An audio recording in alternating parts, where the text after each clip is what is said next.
Hi, I'm Matt Yedlin, and Alan and myself and Jason would like to welcome you to our presentation entitled A Decade of Teaching Nuclear Weapons and Arms Control, Lessons for the Future. Alan was the course lead in the development of this course, and Jason has provided support from the technical side, and I myself was involved in teaching science aspects. Alan and I worked together integrating policy and science in our course activities.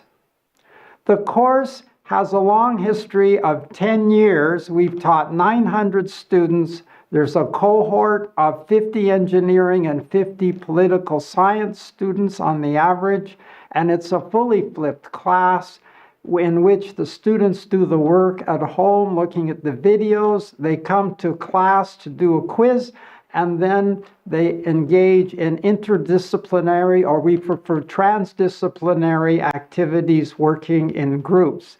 And these involve real-world exercises. There is no lecturing in this course.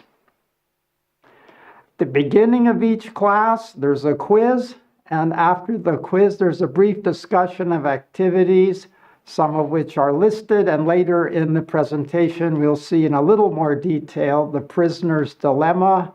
Assessments are, of course, quizzes and 3 exams and a group project called Improving the CTBT.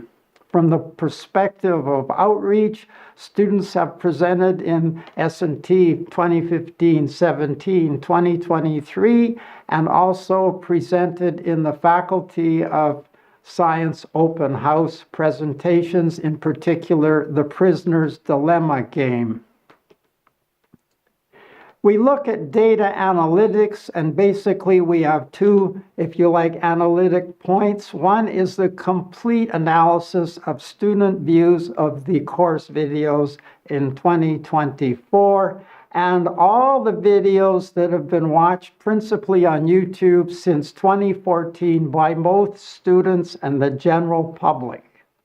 YouTube view is considered to be any time a user watches greater than 10 seconds. Here's the results of looking at the student analytics for 2024. And what's interesting is you can see from the right that the class average size is 95, but the average number of views is 138. And so the students are rewatching videos. These multi-directional approaches in terms of the videos and how the students watch them is key to the flipped classroom. And the flipped classroom, in this case, has a quiz at the beginning of each class, which acts as a quality control for students watching the videos, and thus they are able to participate better in the activity section for that particular class. With the background that we have, we like to see how we can move from 900 students to a larger audience, scaling up the number of persons involved in nuclear weapons and arms control. We have a proven model, and we want to engage a wider audience. We want to look at instructors and students at other academic institutions, and there have been a number, including the University of Edinburgh. We will look at connecting with NGOs, government employees, and United Nations, and most importantly is 3 unaffiliated members of the general public. How important is that? It's not just a question of YouTube video hits. It's a question of educating the general public. And this issue was raised by Ellen Tauscher, who delivered the keynote address at the 2015 S&T conference, in which she said that the only way the U.S. will ratify the Comprehensive Test Ban Treaty is if the general public puts pressure on the elected members of the government of the United States. And Ellen Tauscher was, at the time, from 2009 to 2012, the Undersecretary of State for Arms Control and Internal Security Affairs in the United States. How do we transform this current model to reach that broader audience? We look at statistics here, and you can see the total number of views from 2014 to 2025, and the students viewed approximately 46,000 times, the general public 110,000 times. So it's almost 2 to 1 in favor of the general public. So there is an appetite to move this material in a general public setting. Let's look at how the public views differ from the number of student views. And we can see from left to right that the orange bars show that for the first 5 videos, the public views are much larger than the student views. Now, the bar on the left, which has the highest number of public views compared to student views, is the video that's the student simulation of exponential growth. And that is anomalous due to the fact that COVID caused a lot more persons to view this, and it went from a 2,000 view before COVID started to over 50,000 after COVID ended. Okay, so now we have these analytics in the back of our minds. How do we understand how the public views these materials? So they're going to view it in a more kind of random way. And so we have to design a course that is set up. And really, a course is kind of a generic term here. We want basically a repository that can be navigated in random fashions. So we start anywhere and lead anywhere, and that's a course design challenge. What do these challenges mean? The legend below shows the simple linear flows. The double-edged green arrows show that the public can go from one module to another, which are self-contained stories, but that's not a real challenge. How about something like this? We start in module 1 here, topic 1. We go all the way to module 5, topic 2. Then we go back to module 3, subtopic 2. And so you can see that's just, again, a simple random movement through, and we need to have a way of handling this for complete complex navigations. Generative AI can help us in achieving how we can build this different approach to reaching the general public. So AI can be a collaborator, not an automator. AI can help us in multi-directional random navigation and exploration. And this connects directly to the new algorithm called Graph Transformer. Now, the transformer is the base of the large language models that we hear about so much today, such as Ch3. But there's a new article publication that was put out in April 2025, rather new, of applying the technique of transformers to graphs. And this is particularly applicable to the tree-type graphs that you see when you're designing courses. Secondly, the AI can help us in interactive activities such as the prisoner's dilemma, which we're going to see shortly. And here's an example of the prisoner's dilemma interactive program that we've designed using Ch3. It's a slide shot of the prisoner's dilemma, and you can't see it, but it says enter the country's name, and it gives directions to how to play the game.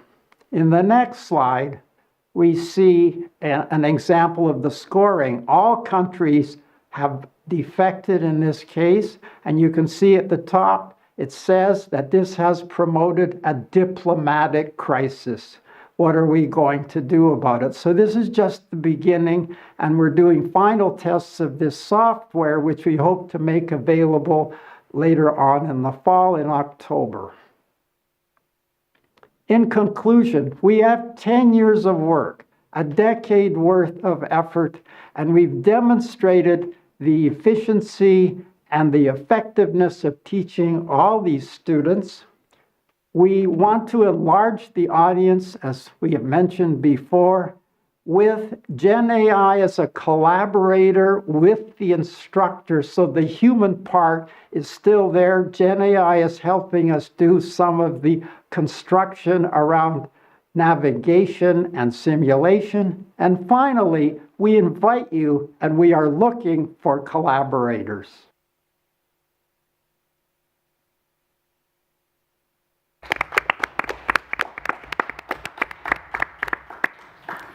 So Matthew is online, but unfortunately he can't be able to respond to the questions by voice. So is there any question on this presentation? Which, because he's watching us, he can type the answers in the chat and then we can read them out.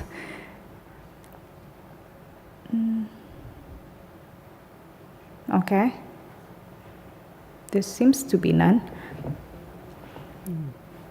Interesting. So what about on the other presentations? Any? Okay, yeah, we have one question.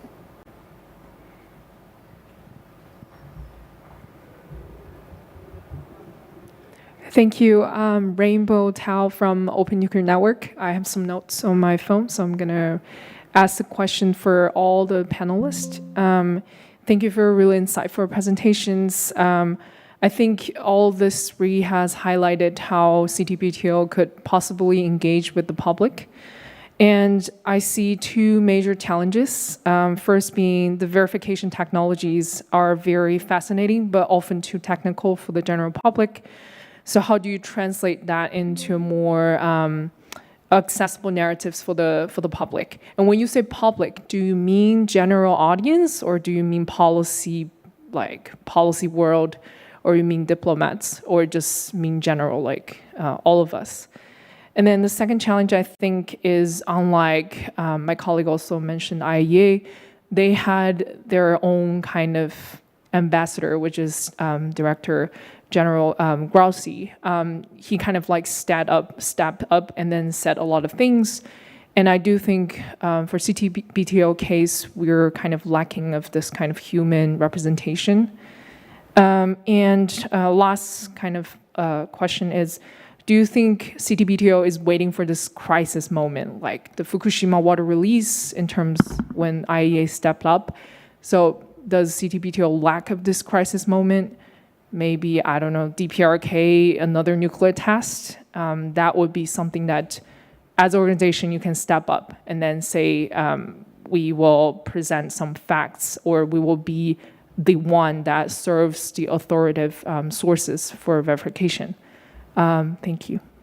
Okay, thank you. So, anyone wants to take this question? I'll take it. Okay, great. Sorry, my computer is being very loud.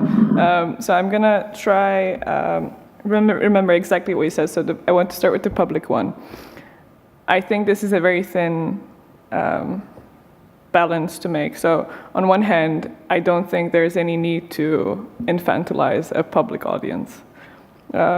Just because people might not have physics PhDs, it doesn't mean that they don't necessarily have the tools to access technical data.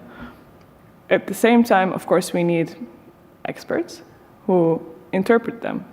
But expert interpretations also are negotiated and discussed within scientific communities.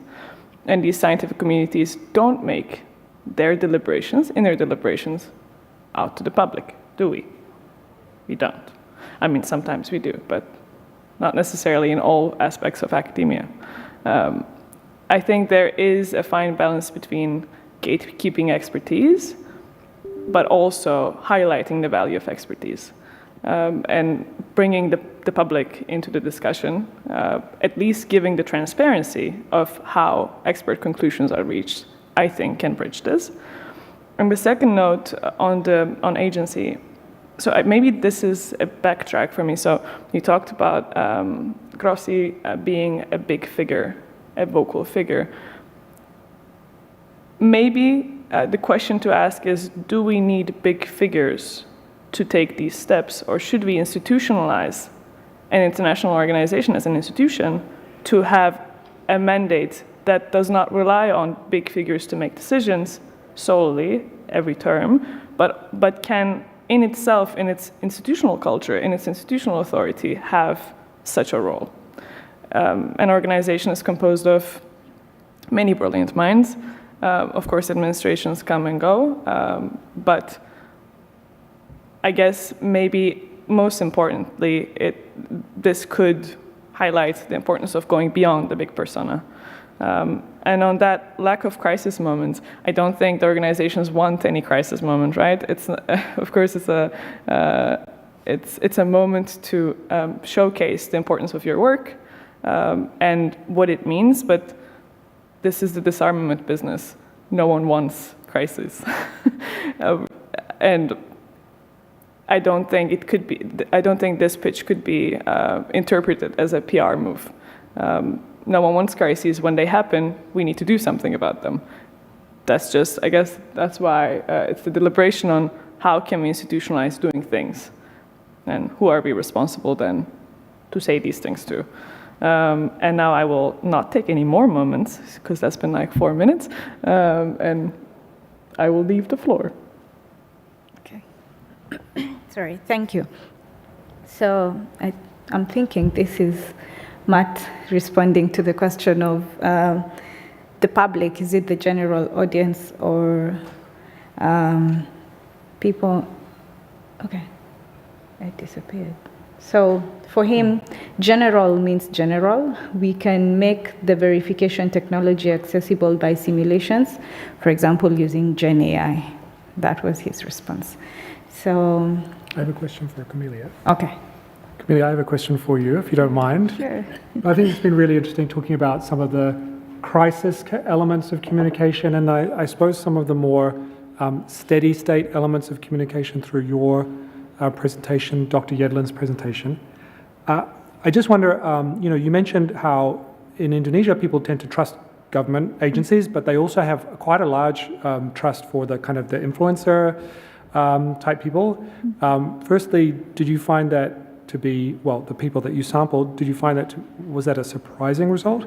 You also mentioned that there's very, very low awareness of the topic of nuclear testing and especially of CTBTO. How would an organization like CTBTO go about building credibility so that people would then trust when we have this crisis situation and we come out and say, actually, this was an earthquake, not a nuclear test? Okay, so you were asking how that CTBTO can reach to Indonesia, especially for influencers to build the credibility and trust for the time when we need to say something that is really important. Yeah. So before we start with the CTBTO, I would like the Indonesian government itself to raise the awareness of the public themselves before they working with the CTBTO. So maybe the nuclear agency or the working out with the influencer, at least they provide some informations to the public when there is incident happen. They know how to find information if it is really a nuclear test, or even just a general earthquake. And after that, if public has at least, not all of them, but maybe some of them already know, at least the nuclear worker itself, some of them, they don't know about the CTBTO or maybe nuclear test itself. So after they reach the small scale of group, we can continue to work with CTBTO after gaining the trust that already gained, even if it is still low, but we can do that, I think. Okay, great, thank you very much. So we have 6 minutes, so I think we can have one last question. Or we can have coffee. Maybe I could jump in again here. I mean, this has been really fascinating sitting here and listening to these presentations. I have another one for Fair. Yeah. You talked about your proposal as being a radical one, and I think a lot of us would agree that seeking to amend the treaty to embed a kind of a disinformation function is definitely a radical proposition. Do you think there are other measures short of amendment? Oh, I suppose you've considered those. Maybe you could just walk us through why you discarded those and why you went for this radical option. I think it's, let's put it this way, it's a precautionary measure to situate the speculative nature of such a proposal, right? We're talking about a potential of post-entry into force. There's no point in amending the treaty if it hasn't gone into force. So hence I went for okay, let's imagine we've got this. Because this thinking, I think, needs to happen before we go into force, right? So we need to spend some years thinking about what's the next step in getting into managing this environment. Hence was the choice made. But of course, you can think of, well, this would still have to be consensively, in a consensus basis, agreed within the PrepCom, but you could have short-term, initial term, short-term, medium-term outputs. You could have a verification dashboard with pre-authorized data on your official website. On the social media note, I would not encourage the use of social media for dissemination of crisis de-escalation measures, since such platforms feed off on what is trendy and not as what is not factually based or disinformation. But besides the point, we could have a minutes of a response with the verification dashboard. You can then have your disinformation unit, if of course agreed upon, the standing operating procedures with the PrepCom, that releases a webcast maybe. It's an expert group, a disinformation unit expert group. On the long run, you could have the official press briefings. You could have the channels. You can have the CTBTO's own press briefings. So, I mean, these are, of course, things that can be operationally agreed upon, but I don't necessarily see it being easy before having gone into force. So, hence the kind of pitch towards what is beyond post-EEF was the decision to respond longly to a very direct question. Great, thank you very much, Farah. All right, before we wrap up, are there any final questions from the floor?